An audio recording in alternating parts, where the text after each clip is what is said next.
আসসালামু আলাইকুম। ছোট্ট একটা ভিডিও নিয়ে আসলাম, জাস্ট ছোট্ট।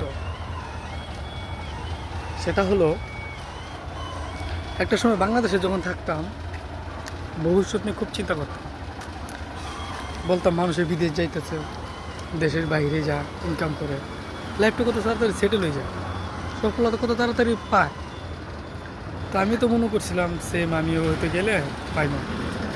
যাই হোক, কোনো একটা কারণে বিদেশ আসছি। আজ 6 বছর চলে সিঙ্গাপুর। কিন্তু বিশ্বাস করেন, পরিবারের সবাই ভাবে, আত্মীয় স্বজন সবাই ভাবে না জানি আমি কত টাকার মালিক হয়ে গেছি। অ্যাকচুয়ালি আমি নিজের হিসাব নিজে করতে গিয়ে দেখি জিরো। আমি কিসের জন্য ভিডিওটা করতেছি, আজ 3 দিন ধরে আমি ঘুমাই না। আমি রাত্রে কাজ করি, তো আমি দিনে ক্লাস করতেছি, রাত্রে গিয়ে কাজ করতেছি। তো আমি একটা সেন্টার আসছি, তো আমি সেন্টারে দেখাচ্ছি।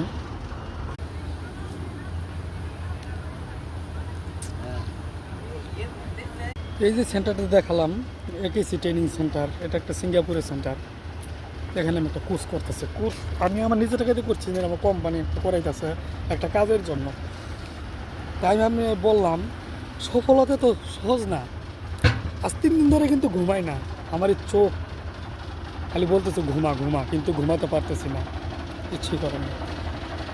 তো সবাই দোয়া করবেন যাতে শরীর স্বাস্থ্য ভালো থাকে, আল্লাহ তাআলা যাতে মনে আশা পূরণ করে, সফলতা যাতে পাই একদিন। আসসালামু আলাইকুম।